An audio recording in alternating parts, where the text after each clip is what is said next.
good news can often get overlooked or buried by the negative in our everyday lives. So let's change that. I'm Adrianna. And I'm Wyatt. We're just two ordinary people without any special qualifications or anything trying to navigate life. We invite you to join us as we share wholesome stories, news articles of hope, and ideas about how we can all make the world just a little bit brighter. We are uplifting positive stories.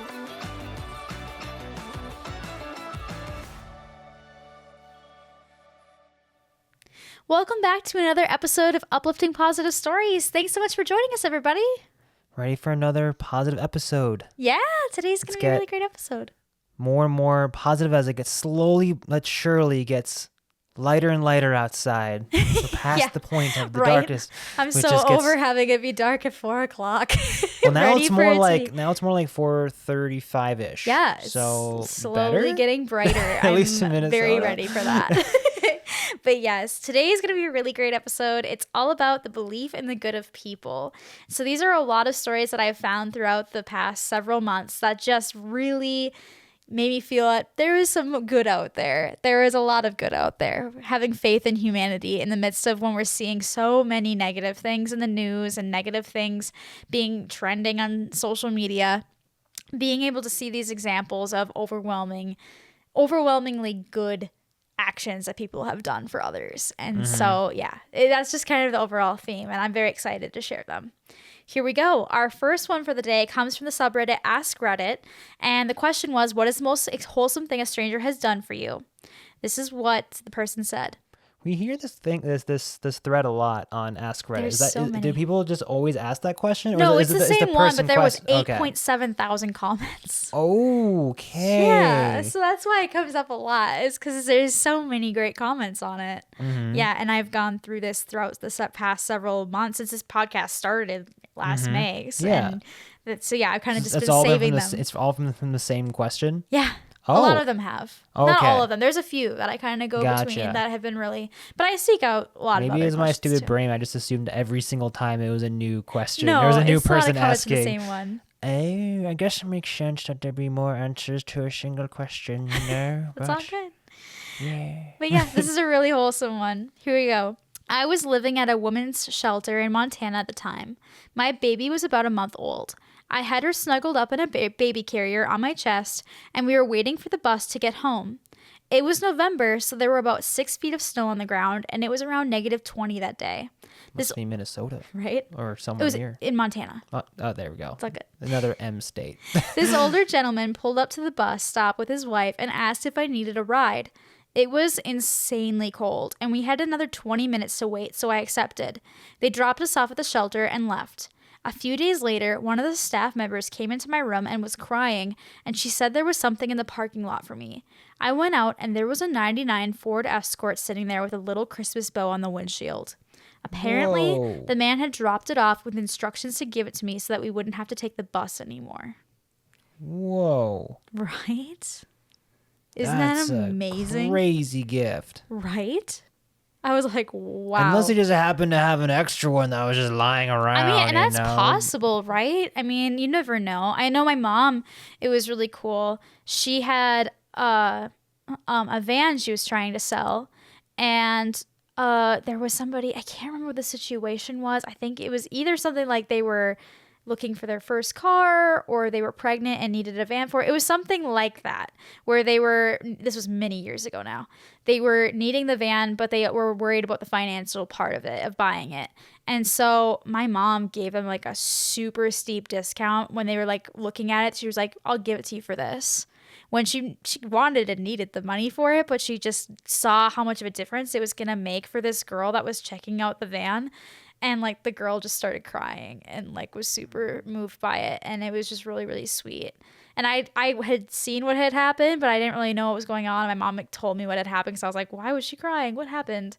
And yeah, it just was like, oh, that's super, super cool. So sometimes that is a situation where people have an extra car, or they have the means to just, be able to give somebody that. Now, in that moment as a kid, did you recognize that it was a positive cry initially, or were you as a kid I wasn't sure what was going on. What did mom do with them? No, I didn't think it was a bad thing. No, I just that's just a funny thought occurred of like, Mom, what happened? What did you do? Were you mean? No, I just wasn't sure what had happened. So yeah, it was just really like, wow, that's really awesome that my mom did that. It was really, really cool.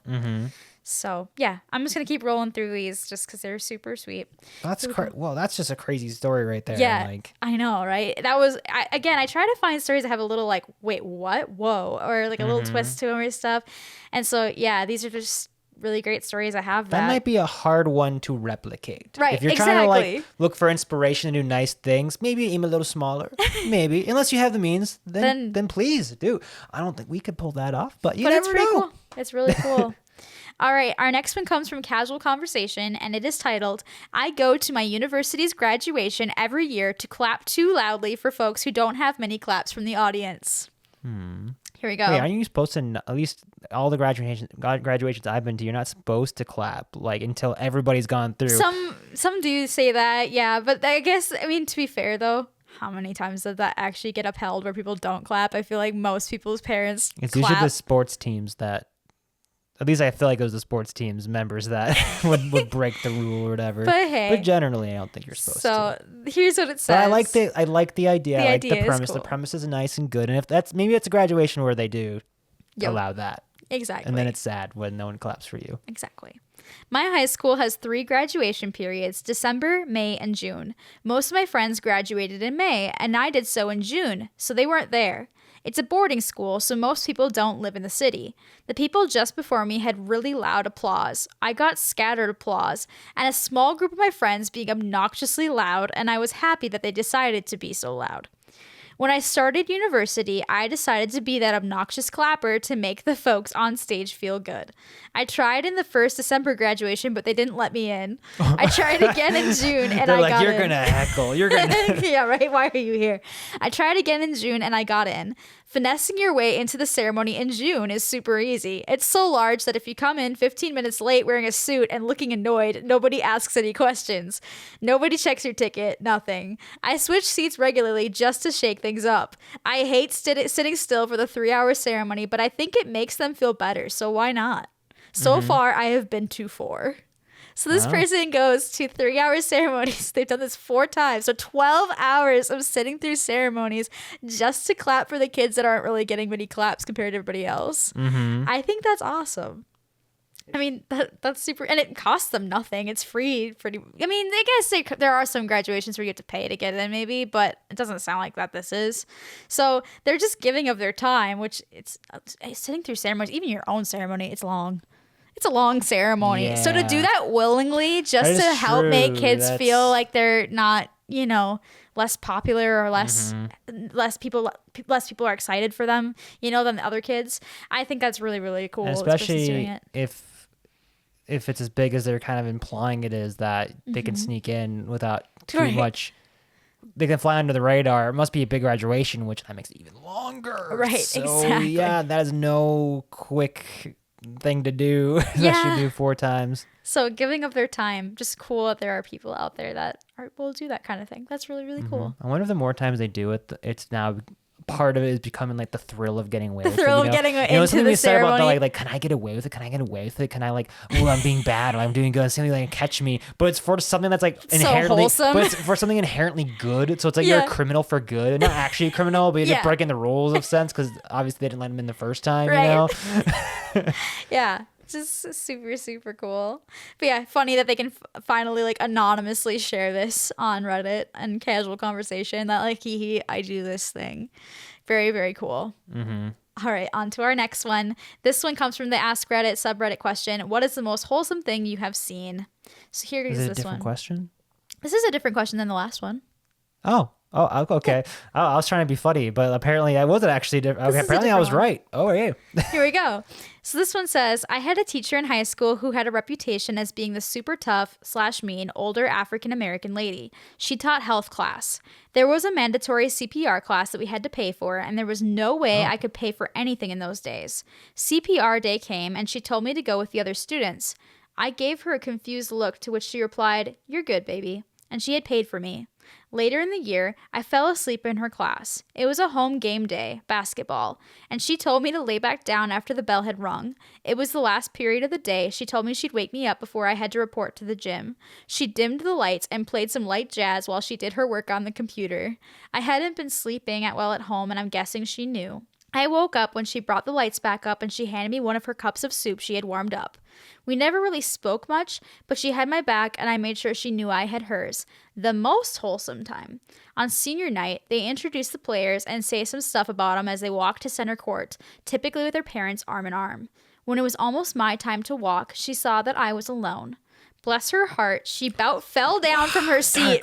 No, better than that. Oh. Bless her heart, she about fell down from her seat running towards me. She pulls her arm through mine and just looked forward, chin up, proud as heck as they read my stat/grades, etc.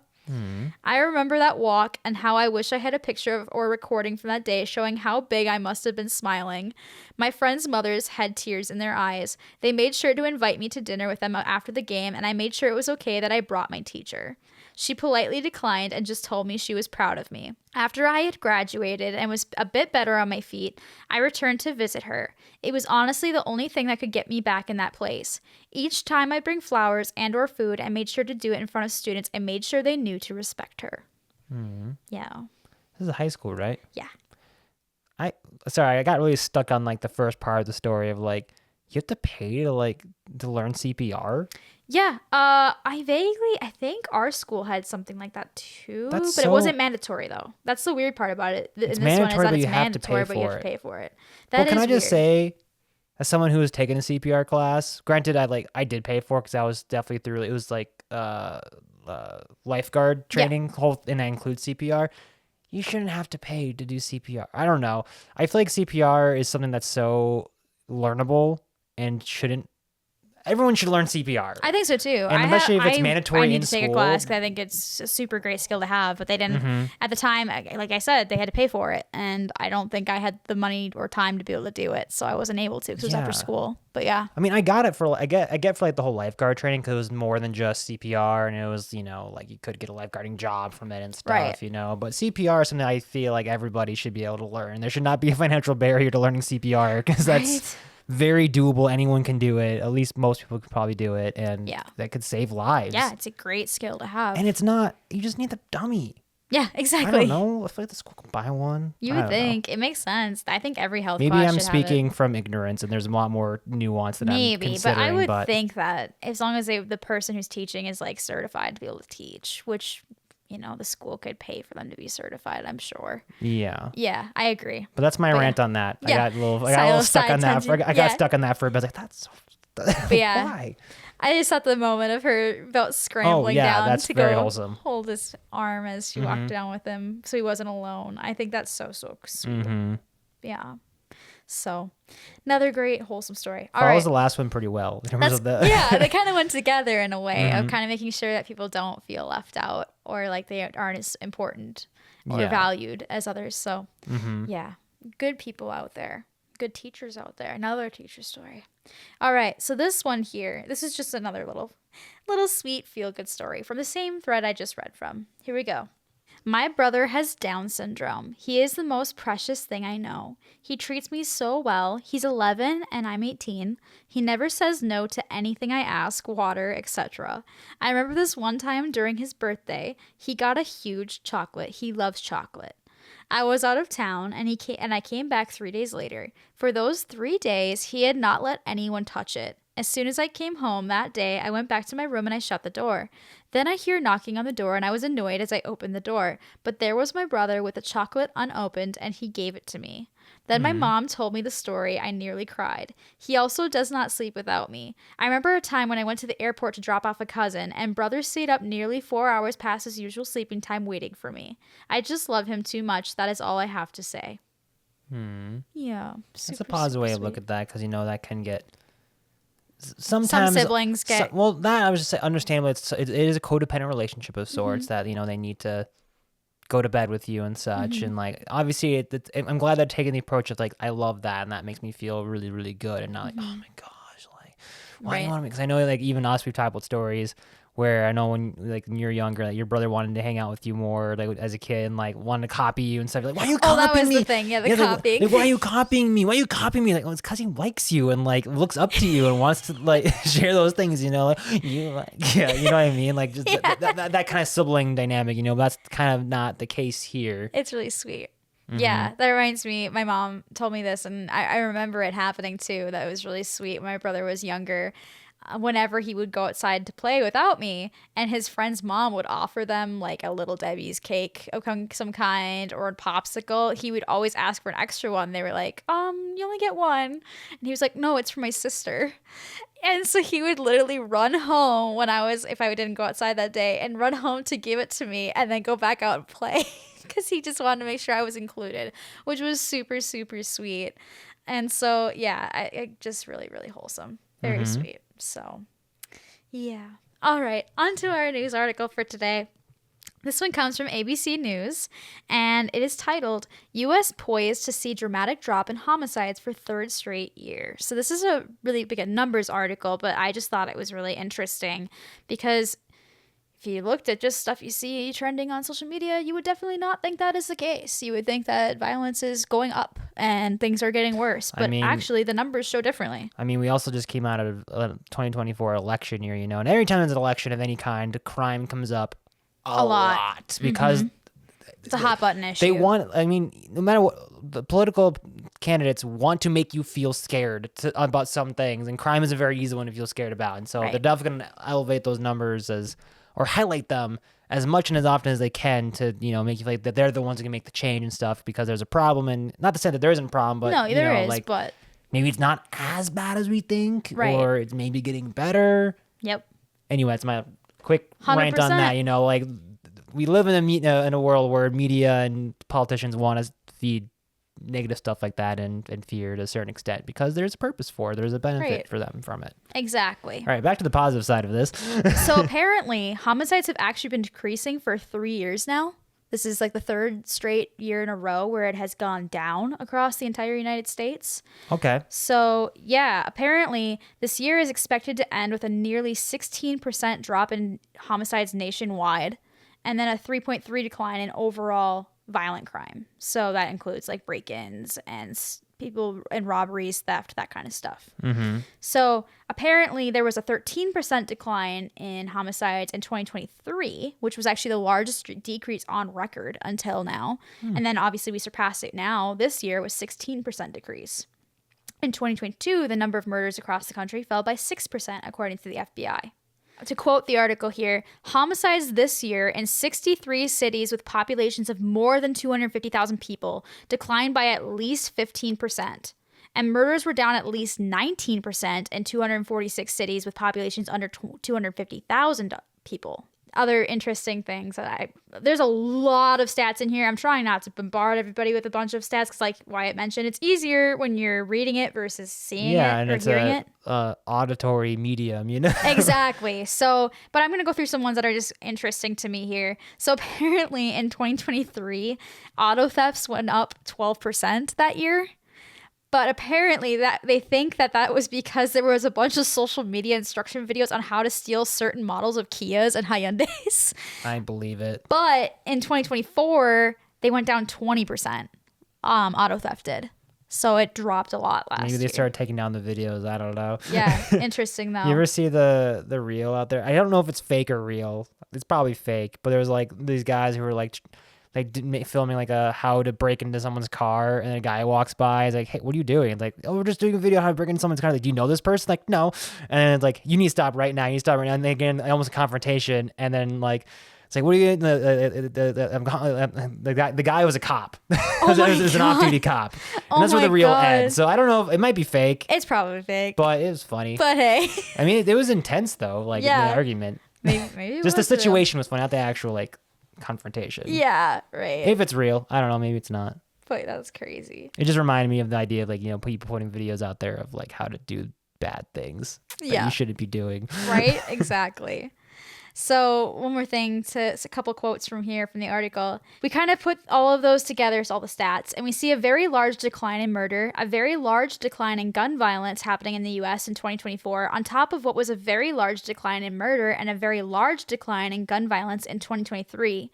Referring to overall violent crime, you're probably looking at, if not the lowest violent crime rate since 1970, certainly at or around where we were pre-pandemic. So, Okay. yeah, Took a bit to get back before pre-pandemic right, levels. but it's going in the right direction, and apparently it has been for the last 3 years.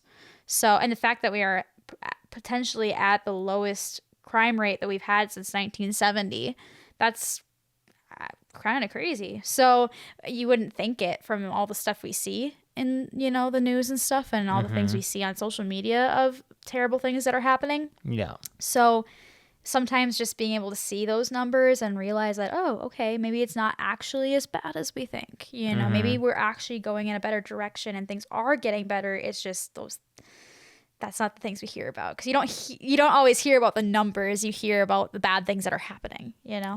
So when people are thinking like, oh, it's getting worse, or our violence is getting worse and worse and worse, it might not actually be. You get a little bit more of that in local news. Right. So I'd say watch out for your local news. They'll give you more of those stats, generally speaking. Yep. National media usually only gives it if it's, what they consider buzzworthy or is nationally appealing, versus your local outlets are going to give you what's directly happening and changes year to year in your community if they're doing their job right. Yeah, right. Our last news article for today, I love this one. So this one comes from AP News, and it is titled, Woman Donates Kidney to Hubby's Ex-Wife Days After Wedding. Oof. Yeah. Oof. So if you want to believe in the good in people, this is like, wow. Well, the first question is, do they have a good relationship? So, or is it they hate each other and like, I'm doing it anyways? So here we go. So apparently this woman, Debbie, got married to the love of her life, and then 2 days later put on a hospital gown and donated her kidney to Mylene, who was her husband's ex-wife. Mylene, 59, had long struggled with kidney disease. By the time she was admitted to the hospital, her kidneys were only functioning at 8%. That sounds low. That's crazy low. So her brother tried to offer to donate his kidney, but wasn't a match. So Debbie volunteered. Jim, Debbie's now husband, and Mylene, his ex, have been divorced for nearly 2 decades, but they got along well as they raised their 2 children, and as Jim fell in love with 56-year-old Debbie. The women were friendly at family gatherings, though not especially close. So they were not close. Okay, but they don't hate each other. It's not a bad relationship. It's not a bitter, but volatile relationship. It's just like, they have to see each other at family gatherings, like that kind of thing, right? Sure. So the big thing was that Debbie knew that Mylene was about to become a grandmother for the first time. Her daughter was pregnant and wasn't sure with how things were going if she was going to be able to even hold her granddaughter when she was born. So, yeah, apparently, to quote the article, Debbie had said, she imagined Mylene's daughter giving birth and her mom not being there, and I just couldn't not try to change that, she said. God told me you're a match and you need to do this. So they did it. She did the procedure, and apparently right afterwards there was a huge difference. Like, you could tell that Mylene was definitely saved from what had happened. And to quote the article, Mylene moved in with her daughter, son-in-law, and new baby Jackson. So actually it was a grandson. I say grandson. And new baby Jackson to recuperate. I got to hold him and feed him, said Mylene, who welcomed a second grandson in March. I was like, I'm actually here to see this, and I'm holding this little baby. The women call themselves kidney sisters, pray for each other, coo over their grandbabies, and are planning a big family trip to Lake Rabin, Georgia this summer. This is what the world is about. Family. We need to stick together, Mylene said. She saved my life. Wow. Yeah, That's right? very generous. Yeah. And very brave. Yeah, and 2 days after her wedding, too. Mm-hmm. That's huge. Like, that's crazy. To have to go through that procedure that soon after that kind of thing. Like, wow. Mm-hmm. Man. So, yeah. And it's cool that, like, she said that she felt like calling from God that you're a match, you need to do this. And for her to actually follow through with it. Because I feel like a lot of people, they feel like a lot of people would, get that kind of calling or have that feeling like, I'm busy that day, or I'm gonna go. And I think we recently watched that it was a Key and Peele sketch where they're like a group of them are praying, and they actually like God talks to them, I want you to give up everything you have and give to the poor and the needy, and they're like, huh, come again? And then they're just like the ghost, and they run away. The house is haunted. House is haunted. Exactly. Anyway, that's a tangent with that. But they actually follow through with like, okay, yes, I will make this big sacrifice to be able to save her life, and to be able to let her be able to be there for her grandson that was born, and be able to hold him and stuff. Because I mean, if her kidneys were functioning at 8%, like she definitely was probably not going to make that. So that's crazy. Yeah, because not to take away from like other nice things we've talked about in this podcast, but like giving a car is like amazing, or a truck. Yeah. But to give away an organ is something that that you'll never get back. Right. Or a piece of it. That's you're affecting your own health and life moving forward. Exactly. So and it's not, again, it wasn't even like they were close. She just. By rights, they should hate each other. Right. But they don't. And it's just a good example of the good in people. Well, I shouldn't say they should, but could. They could. I mean, yeah, it's always hard with dynamics like divorce and stuff. Yeah. But it's just a good example of the good of people, and that there are really good people out there, and we all have good in us, and it's all about the choices we make. And so looking at people as good, and not looking at, oh, well, that's a bad person because they're doing this thing or they said this thing, and instead believing that they are good people, that they just might be making really bad decisions if we're not liking what they're doing or how they are. Sure. Looking at it like that, I think that can make our outlook on life a lot more positive, and it can make life a lot easier, because otherwise it's really easy to fall into that despair of, there's so many bad people. Oh my gosh, there's so much violence. There's so many bad things happening. The world is going to crap. It's so easy to fall into that. And so when we see and hear stories like this, it kind of rejuvenates us and makes us feel like, okay, maybe it's not actually like that. Maybe that's just how it appears. Yeah. That can really help us in our day-to-day. I know that's something that I'm working on. So And with that, we will end today's podcast episode. Thank you so much for joining us, everybody. We hope you'll tune in next Wednesday for our next episode. And if you have a positive story that you would like to share, or you've come across a hopeful news article that you think would be worth sharing to others, please send them to us at upliftingpositivestories@gmail.com, or you can share them on our Reddit, which is Uplift Positive Stories.